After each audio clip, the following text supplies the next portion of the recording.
Welcome, everyone, to the Intergenerational Housing Learning Network. Thank you for joining us here today. You can go ahead and put your name in the chat, your organization, and where you're coming from today.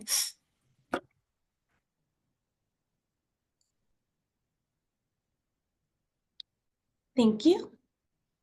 So thank you for joining us for the Intergenerational Housing Learning Network. The purpose of this learning network is to learn from people working in the field and work together to promote more intergenerational housing solutions that are accessible to people of all backgrounds and experiences.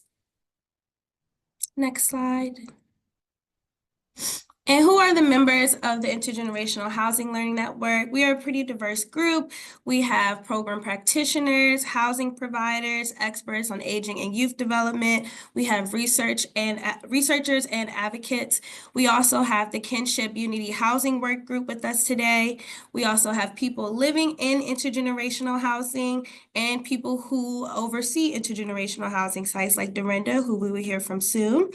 And we have funders and policymakers and government officials as well. And we thank you all for joining us today and our new listeners who are joining us on the webinar as well, who have joined since attending the Blueprint release event. Next slide. What is intergenerational housing? Intergenerational housing is housing that combines people of different ages and offers design features and programming that brings people together to maximize social interaction and promote mutual support. It's that intentional design behind the housing that makes sure that these generations are interacting with one another while living with one another. Next slide. And these are the different types of intergenerational housing models. There's affordable, market rate, supportive housing, university-based retirement communities, as well as intergenerational communities. There's kinship and grandfamilies housing, which is grandparents who are raising their grandchildren full-time, or aunts and uncles who are raising children full-time who aren't the primary parent but have taken on that role and decided to raise them in these communities, as well as home sharing and co-housing, and then of course the naturally occurring multi-generational housing. These are the many types of intergenerational housing models. So this is also our Healthier Lives Across Generations, a blueprint for intergenerational living that was released last year. And this is also a place for you to, it's located on our website, and you can also scan to access the blueprint. This is how we got to the topic of discussion today, which we will bring up on the next slide, but it has excellent resources for those who are interested in intergenerational housing as well as intergenerational living. Next slide.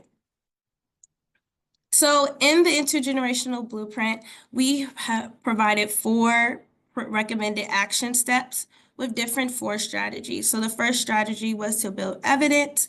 The next strategy was to create a compelling narrative. And the third strategy was to advance policy and funding mechanisms. And the 4th strategy was to promote promising practices and design elements.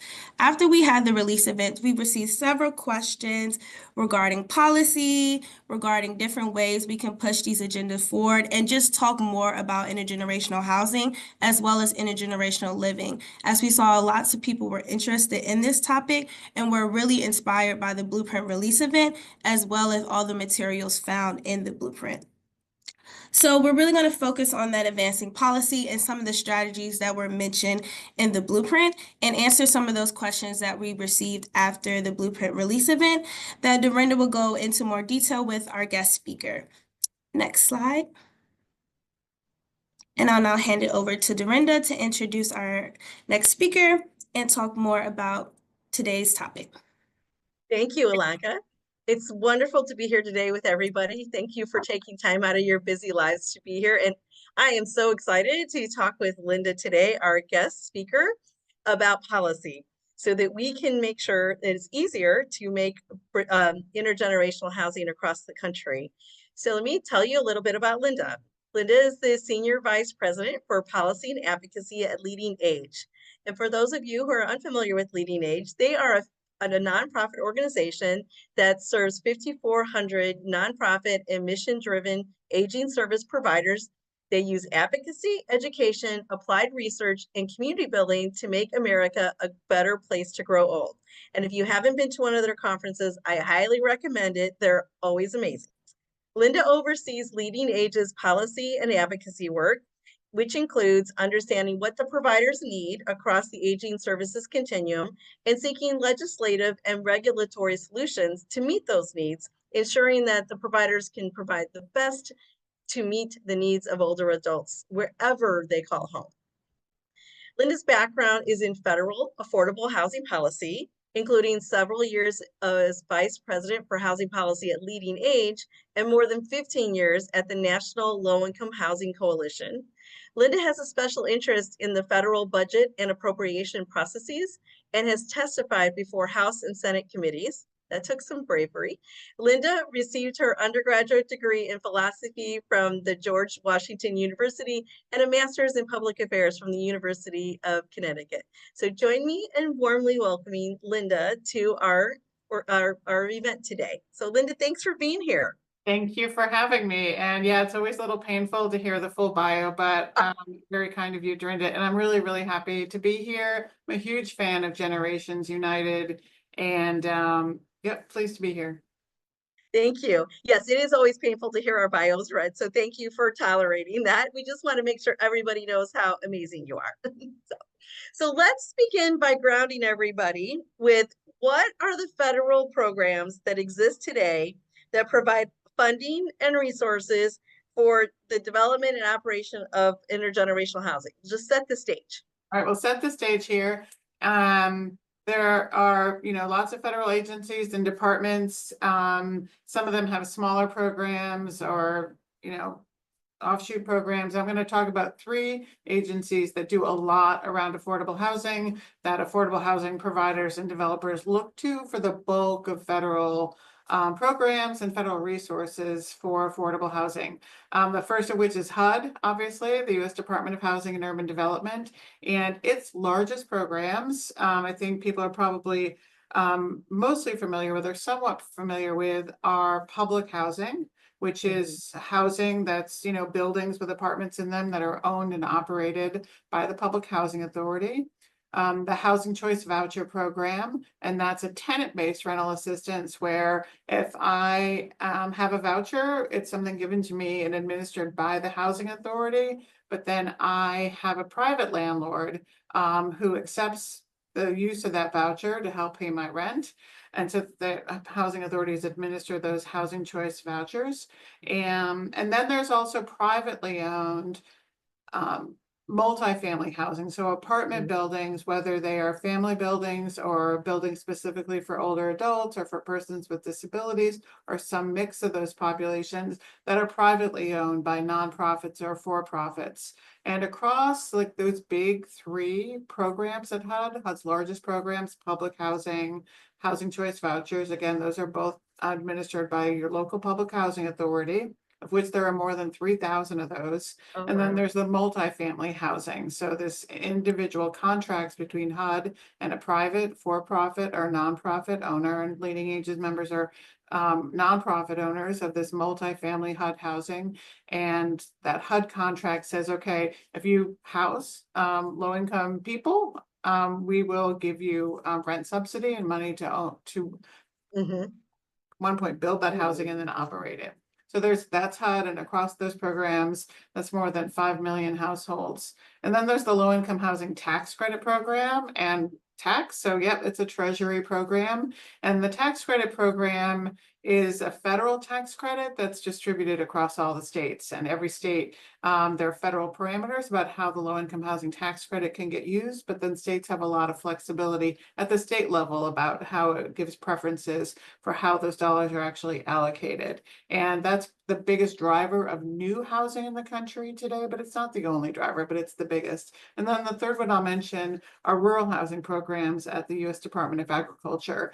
Those are smaller programs, but they serve a very low-income population and also a very heavily senior and older adult population. So those are the big programs that exist, and those are the 3 agencies that we look to for most federal funding.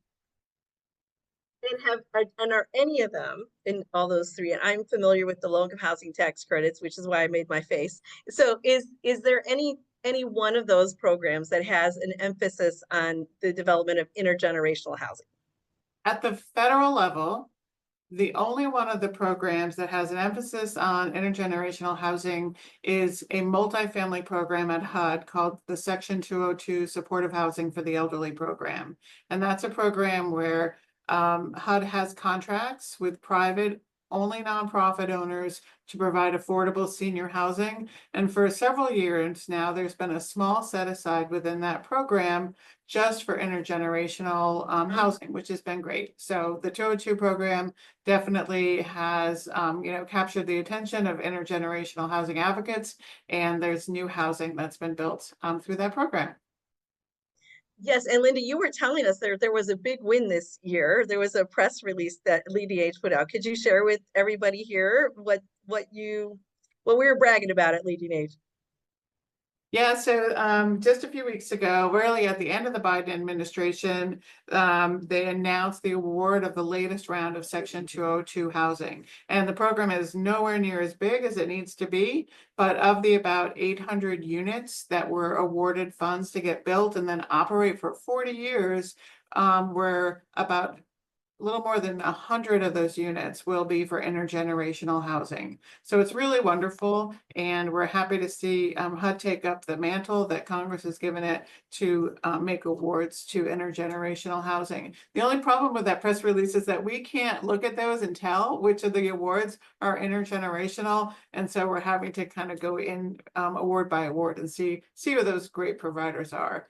But that housing, that's money that the 202 program is a beautiful program, and it's great that this intergenerational set aside is within the 202 program, because in the 202 program, you just have to be very low income, and your income is never too low to live in Section 202 housing.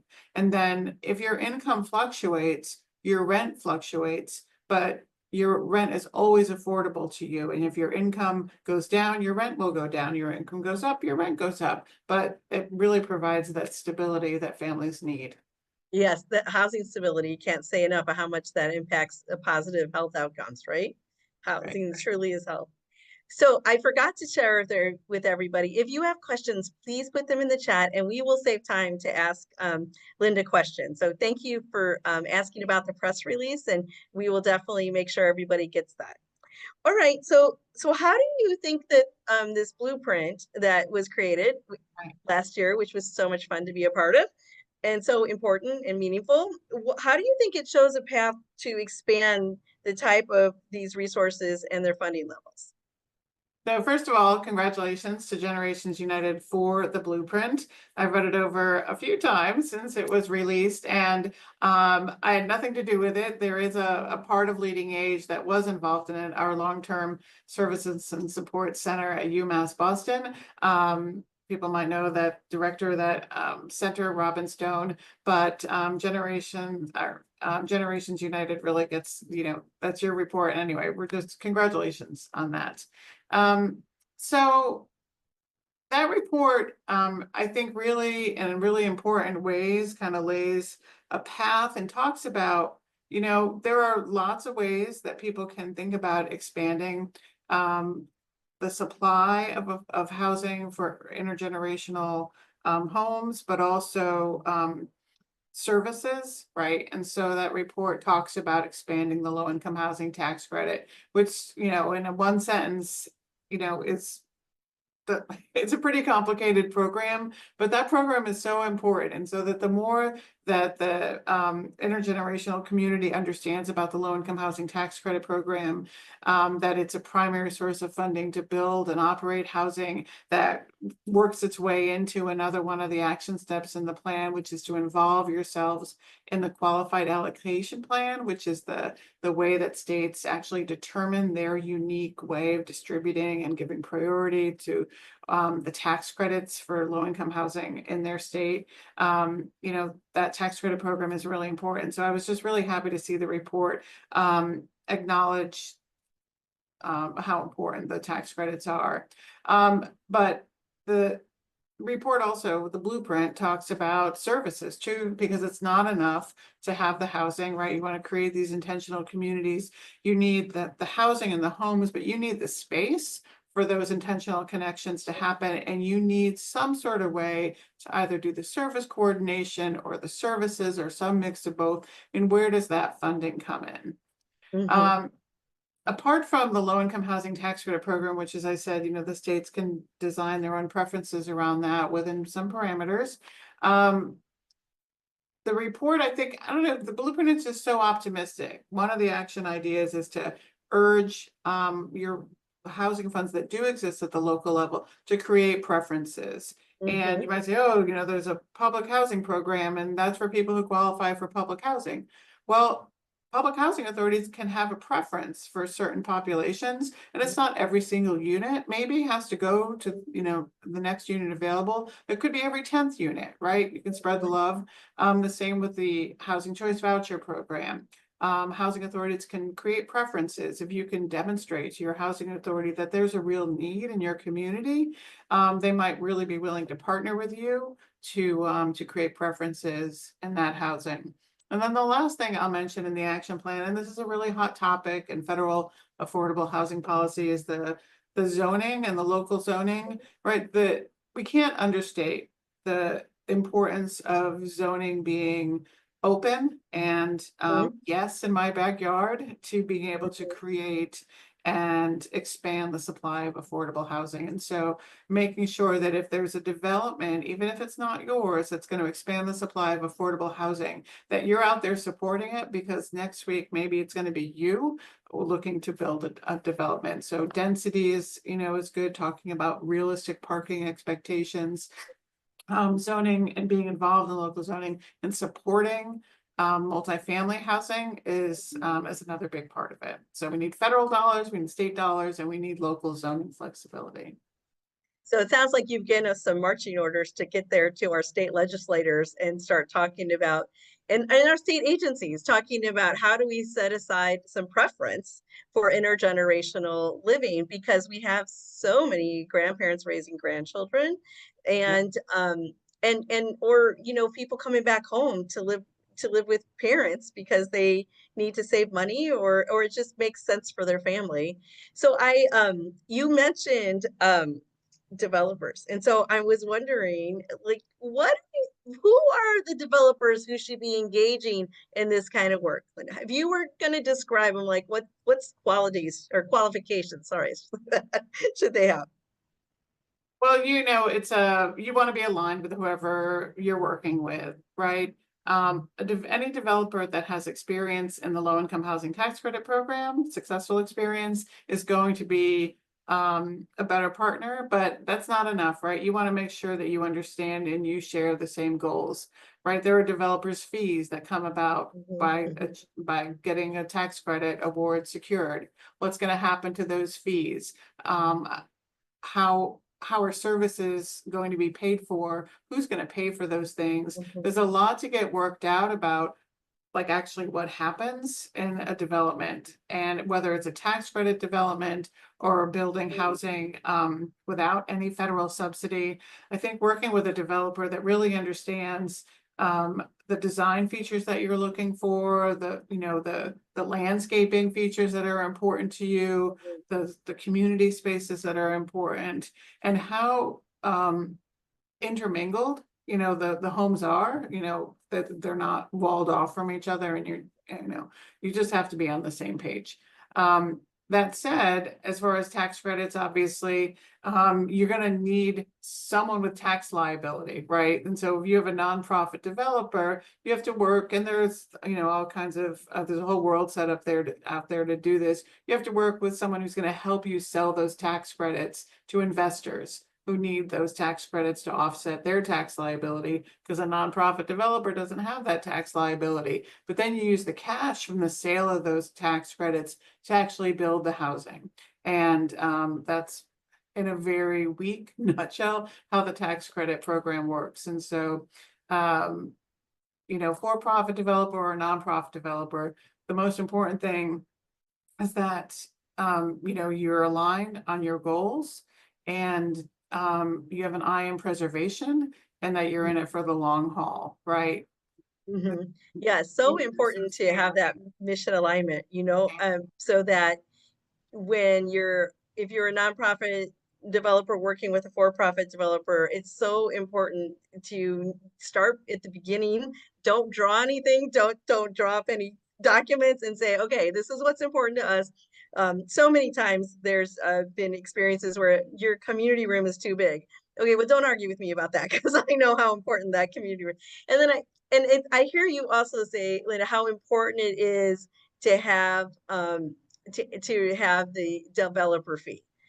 And I think, sometimes if if a nonprofit partners with a for-profit, the nonprofit team is bringing their expertise, their knowledge, and I'm going to say deserve, but it's so important to have that developer fee as well.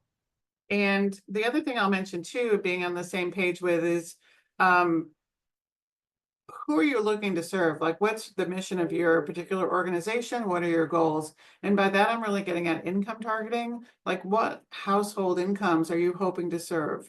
Because you can submit an application that kind of serves different levels of incomes through the low income housing tax credit application process. And you could also be working in addition with your local housing authority to get vouchers into some of those units or all of those units to bring down the incomes that you're targeting even deeper to, where the need is the greatest, while ensuring that those rents are affordable on an ongoing basis. And the wherewithal to go through all those regulations and paperwork is really driven by that alignment on mission, I think. It does, yes, and it is not for the faint-hearted to go through that process. But you just keep all of those dear people in mind as you're going through that process, and it pulls you through. Linda, a lot you mentioned also about services, and that is a topic that it gets discussed all the time, that you can't just in affordable housing circles, you can't just build the housing and then walk away and say, oh, hope you all 3 generations get along okay. Good luck with things. People need support, and but oftentimes the rent that is charged is not a lot left over to help pay for the services. So could you talk about how those get funded? Yeah. Typically what you've seen? So specifically what we've seen, and it really is a whole basket of different things. So sometimes the developer fee will help, right? Do that. Sometimes there's just fundraising and foundation work that is a part of that. Sometimes it's the low income housing tax credit program itself. Some states will provide, will literally like push more tax credits into every unit so that the subsidy in those units is richer to provide for some of supportive services funding is one way to do that. Partnering, having MOU with community service organizations, and by maybe inviting a broader community in at the same time helps them achieve some of the physical aspects that they need while, they want to serve people too, but maybe bring in some more people from the community. So MOUs with local agencies that already have a structure and services dollars. We've seen a lot of emphasis on service coordination, coordinating services that already exist in the community and bringing those in rather than recreating the whole services wheel, being effective. But you're definitely going to need some money, and you want it to be there for the long term because, no one wants to stop and start the services aspect of this housing. But there are some resources out there at the federal level and the tech and the low in the Section 202 program. That program funds a service coordinator in those developments, and you can get some money, a certain amount of money per unit per month to actually do supportive services. So there are some services dollars out there. They're not as much as we want, but they do exist because I think that there's a acknowledgement that services help people be healthier, help younger people do well in school, help with job attainment, and help on the asset management side of the property. Yes. Turnover and those kind of things. So service coordination services is just a plus for everybody. It really is. And you really have an opportunity to bring the generations together and have meaning and purpose and a sense of belonging and reducing ageism, hopefully. And so we can't say it enough. And I'm really proud of the blueprint for recognizing and emphasizing the need for services. And thank you for all those ways. And I'm delighted to hear that the 202, not only was it for the housing, it was for the services. So you're teaching us something really important today.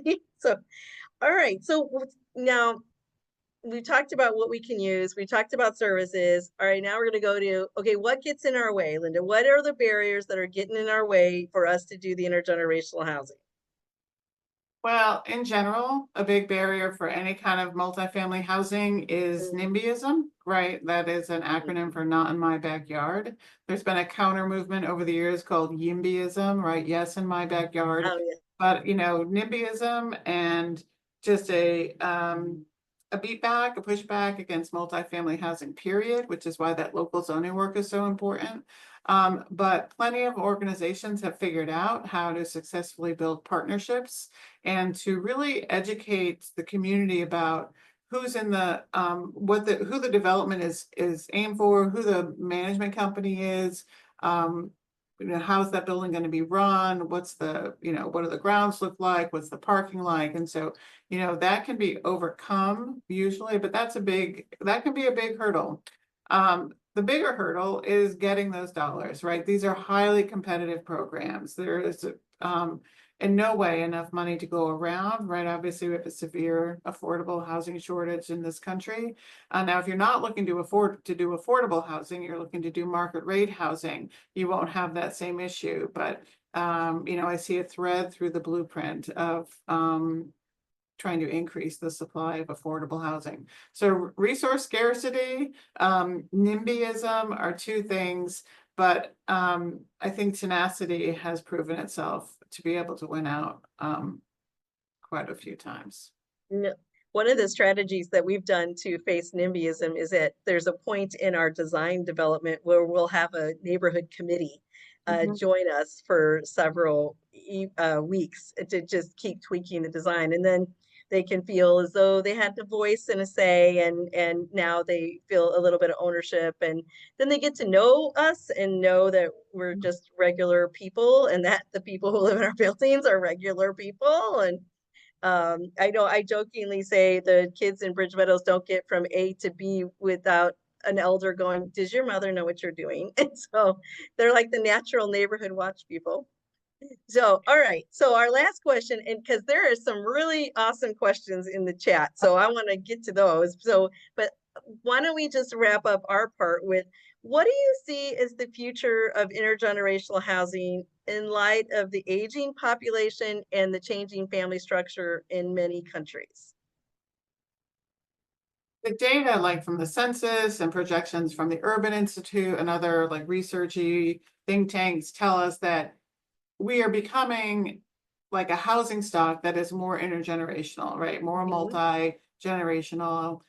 So I think that that's where our families are going, right? Like less white, less wealthy, less owner, right? We're gonna have fewer owners in the future. That's what the projections say. Wow. And when you combine all that, it's, you know, our housing stock has to stop being, you know, 3,500 square foot single home aspirational and be much more realistic to what people need. And, you know, the census data show like a big bump in the number of intergenerational families over the last, you know, 10 years. And so we think that trend will continue. And it's mostly in the South and in different pockets.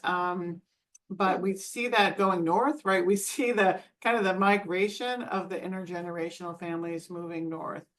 So we see a lot of retrofitting of existing homes to become more intergenerational friendly, and the development, we hope, of new housing to be much more intergenerational, which includes being much more accessible and visitable, right? We've got to make these, you know, housing that we're building and retrofitting to be able to be used by everyone.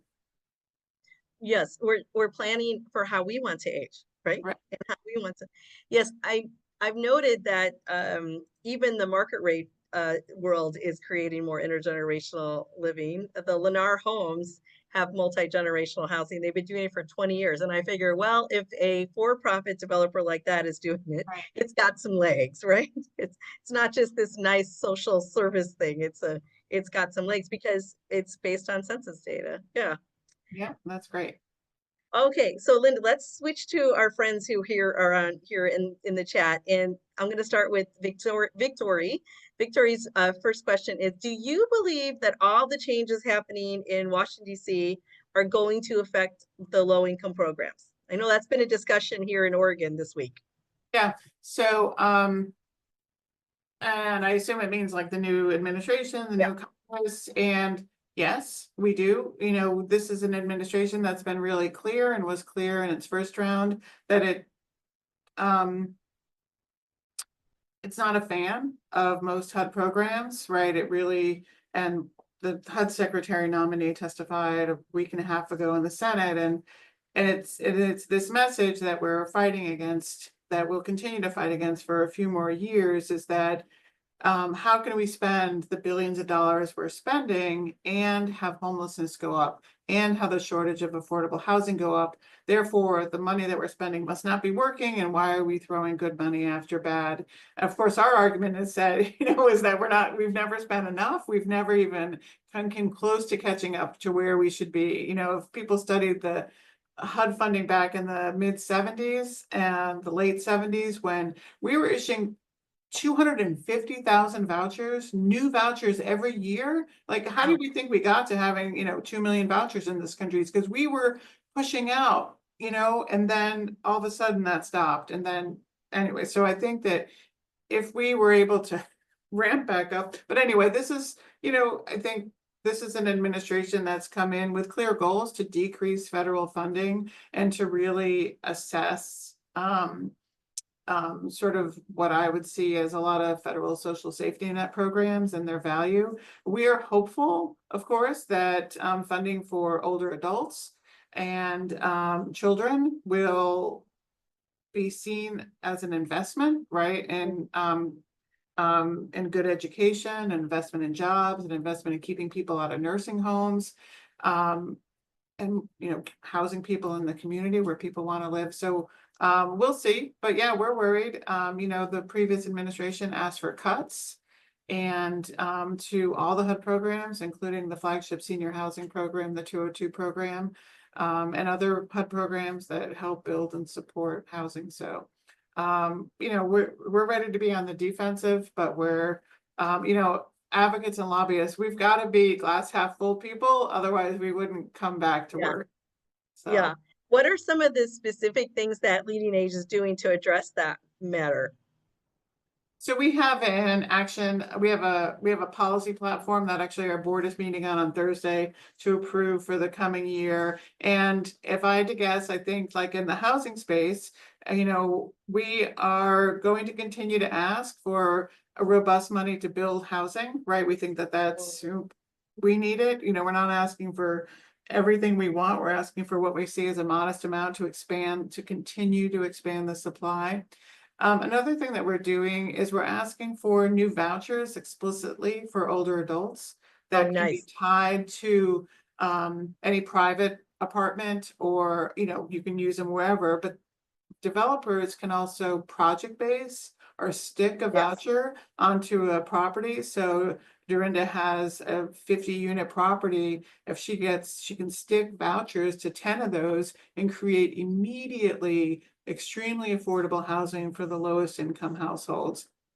And with that, you're preventing homelessness, you're ending homelessness, and then services, right? We have a pretty big agenda around more service coordinators, but also protecting Medicaid, so that the people who are in, about 2/3 of HUD assisted older adults are duals and are on Medicare and Medicaid, and that's another fight we know we're up against this year, is maintaining Medicaid funding and access to Medicaid. Thanks for sharing all that. I look forward to seeing that announced to the membership. Yep. All right. So Philip has a question. Do you think the 202 intergenerational housing program will be announced for another round? Do you think it'll be around? I love this. Any scuttlebutt?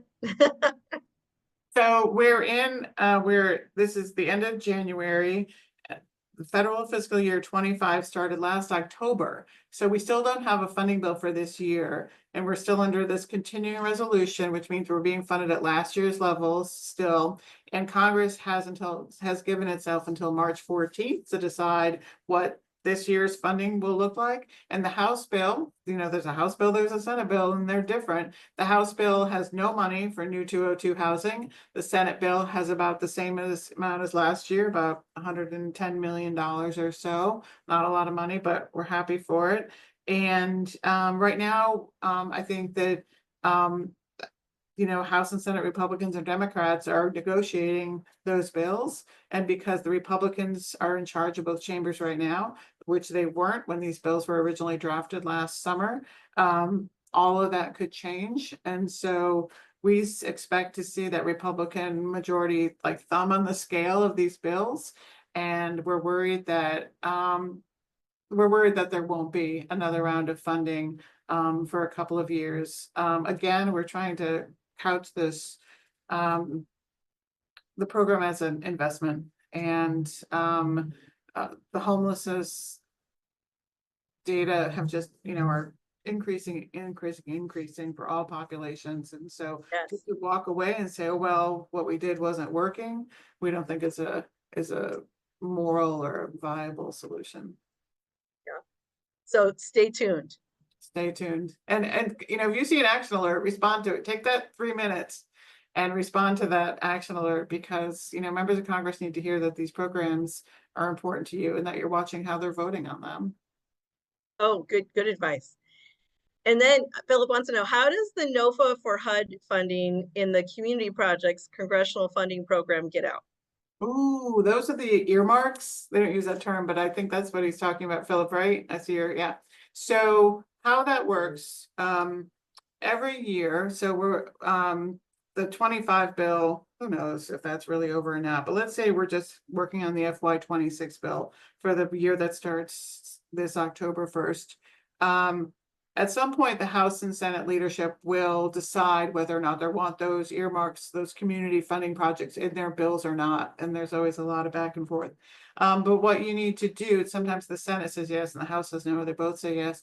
But that is a very office-driven, like congressional or Senate office-driven project. And so you've got to go early and often and work with both your district office back home and your DC office to express to them why you need what you need, how much you need, the impact of it. We've seen organizations go with letters of support, letters of recommendation from all their grass tops, their mayors, all their community leaders.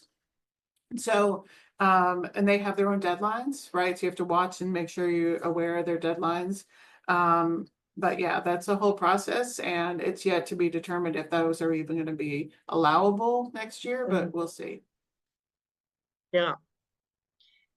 It's always a waiting game and on pins and needles.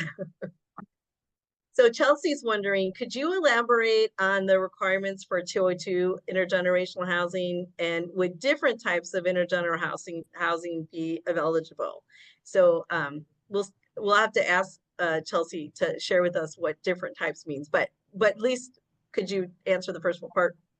So the basic parameters of the Section 202 program apply to just senior housing and the intergenerational set aside within the 202 program.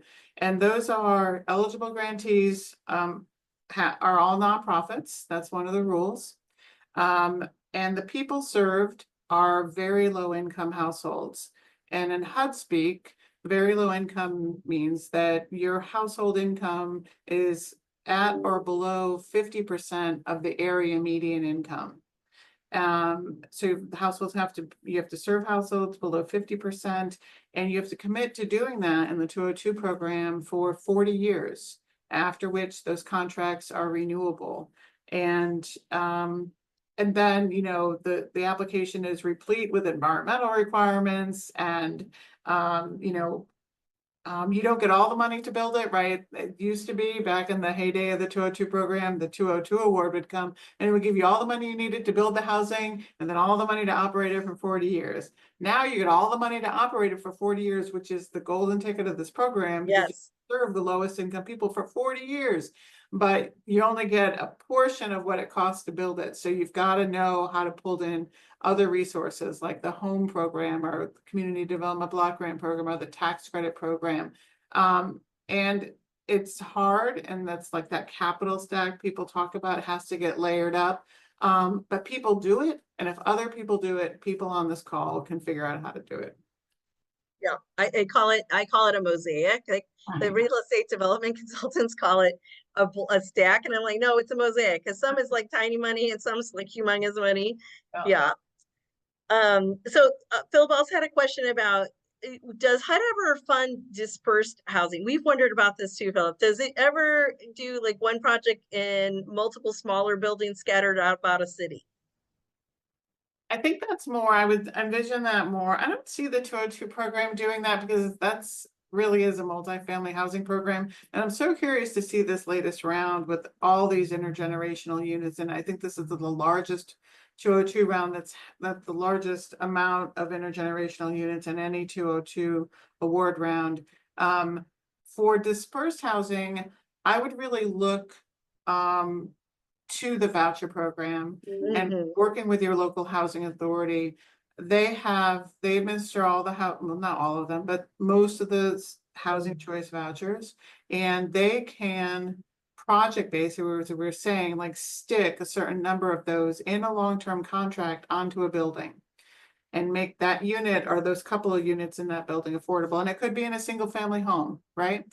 And so you could see like scattered site housing done that way, and they can do that with up to 20% of their vouchers. And so there's quite a bit of wiggle room they have there to do that. And some housing authorities are at their cap, but most of them aren't.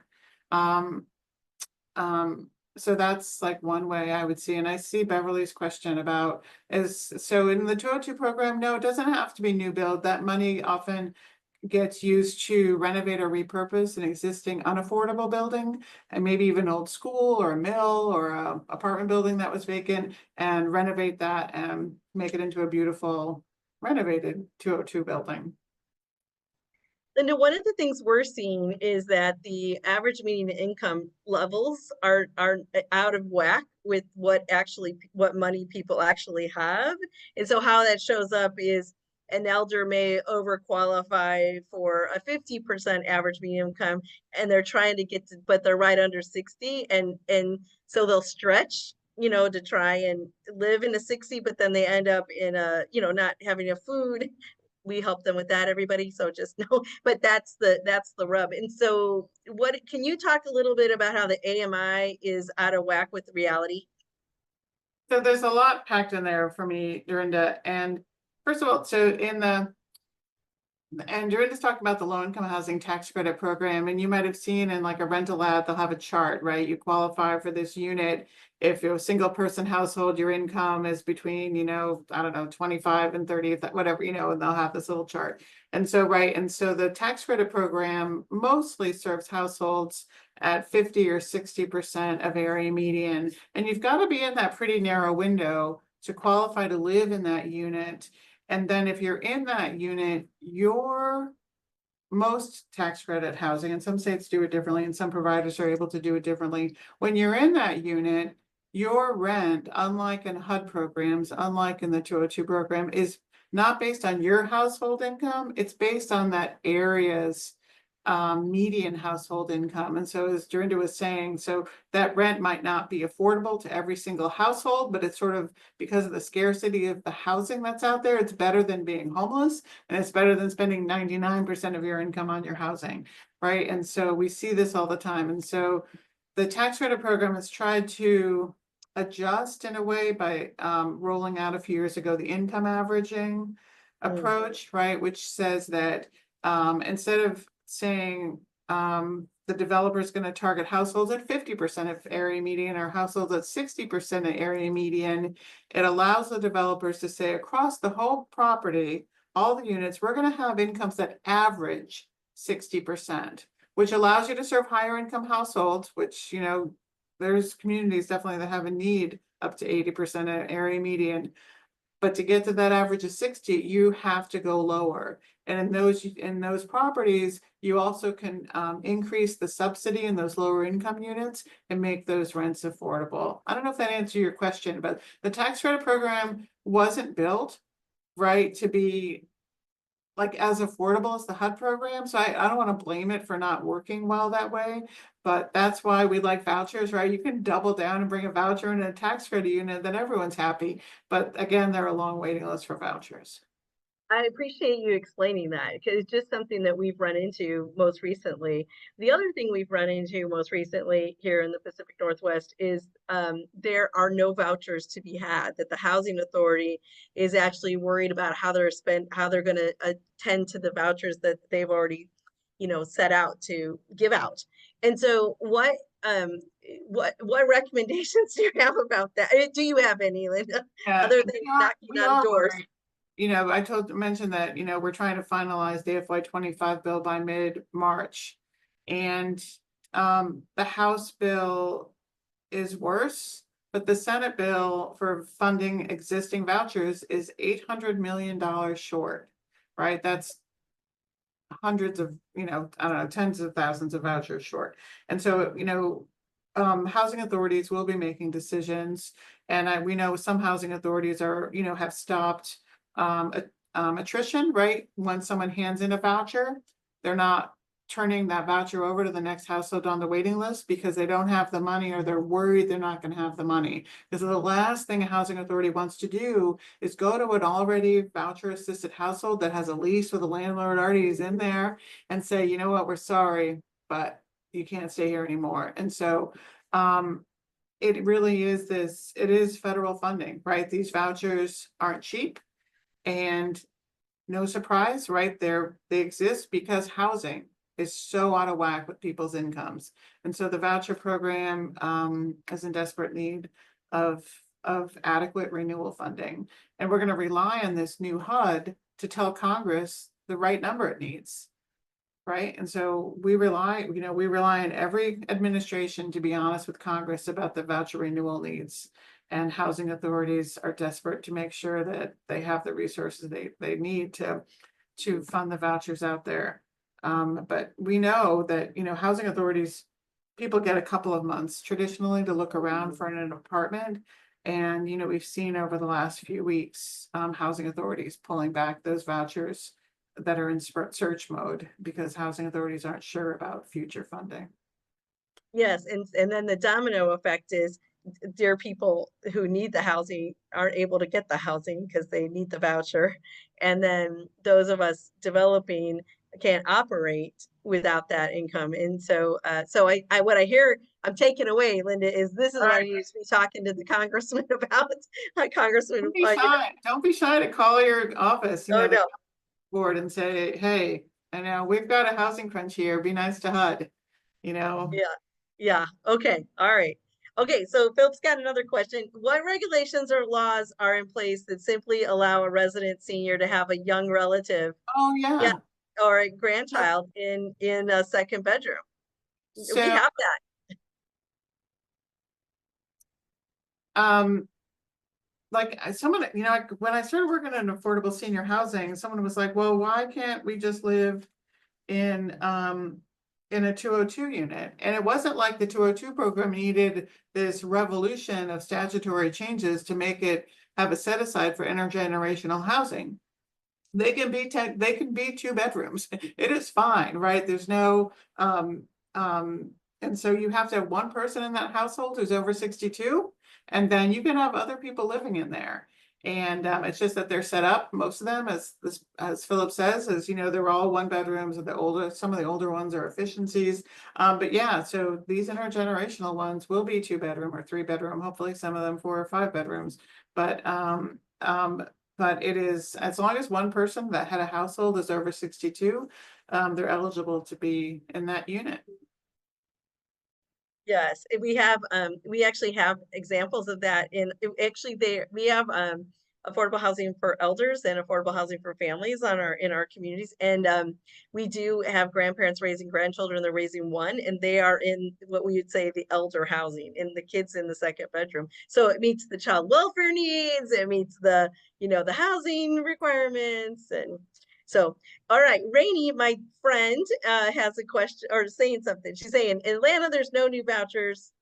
No new vouchers have been issued in decades. Oh, that's incredibly sad. When the program was to get on the wait list for a voucher, it's only for a short time and it's gone in a few hours. So no one's getting vouchers. Can anything be done to get the housing authority to increase the number of vouchers? Great, Yep. great question. Great point. And right, the housing authorities open their waiting, if they're closed, they open these waiting lists and they get 30,000 people apply to get onto the waiting list or to enter a lottery to get onto the waiting list. It's very frustrating. The only way housing authorities will get more vouchers is when Congress approves funding to expand the number of vouchers. That's it. Housing authorities can't create new vouchers, right? They can't say, oh, you know what, let's give everyone half a subsidy and double the number of vouchers. That's not right. They have to go by the, the value of the voucher, and we don't want them to do that anyway. And so it's completely reliant on Congress. And that's why advocacy matters so much. And that's why, we want more vouchers. And as you heard me just say, we are struggling to make sure we have enough money in this current year's budget to fund the vouchers that are out there, not to mention to expand. Yes. And so, like as an advocate, like I think, we got to defend the base, right? We have to all the units we currently have, but then we need more, and we desperately need more. And so the march is always on. Yes. All right, Chelsea, I see your hand up. Thank you. I wanted to follow up on my second question. Thank you. I was referring to, we work on a variety of intergenerational housing models that some aren't with relatives and children living in the same household. And I was curious if I thought that the intergenerational section 202 housing is only eligible for like caregivers that have a child living with them, or would it be applicable to other types of intergenerational? Yeah, Chelsea, I'm not sure. Like I don't know what the relationship would have to be. We can go back and look at the notice of funding opportunity to look at that. But I will say that if there's an intergenerational housing, let me just say, is really popular on Hill. And so I think this is like a good mode. This is a good way to expand the 202 program, is keeping that set aside in there. But, we would support getting guidance from Generations United about making sure that the kind of intergenerational housing that the set aside in the 202 program supports is the kind that really meets the needs of, the blueprint. Yeah, so, well, thank you everybody for those questions. And Linda, a round of applause. Thank you so much for all that great knowledge for all of us and the encouragement. And I think the biggest takeaway is talk to your elected officials and tell them stories about people who are not getting what they need, and pay attention to Generations United advocacy and LeadingAge advocacy. Read the blueprint, and stay in touch with each other, because it really does take a village to do this, and we really need to be that strong voice advocating on behalf of folks so that they can have the housing they deserve, because we know health is housing. So Brenda, thank you so much. And Ilanka, thank you. And Adina, nice to meet you. And thank you too. And huge thanks to all Generations United does. Appreciate you. Well, we appreciate you. Ilanka, I'll turn it back to you for closing us out. Thank you, Dorinda. Thank you, Linda. Thank you both for joining us today and having this wonderful conversation and letting us get some important information. And thank you everyone for joining us today. We do hope that you enjoyed the webinar today. And I did drop a link in the chat to get the direct link to the blueprint. So if anyone wants to go look at it, and then we also have the wonderful event that took place to go over the blueprint in more detail, where we had a group of panelists come and dive more into the blueprint as well. And also, here's my contact information if anyone has any questions regarding intergenerational housing or the Intergenerational Housing Learning Network, as well as Dorinda's website as well for Bridge Meadows, and also the link to Generations United website as well. We just want to thank everyone for joining us today and coming out, and hope you had an informative discussion and we're able to gain some important information regarding this topic. And we will keep these important topics going. And thank you for everyone who is here, and have a great rest of your day.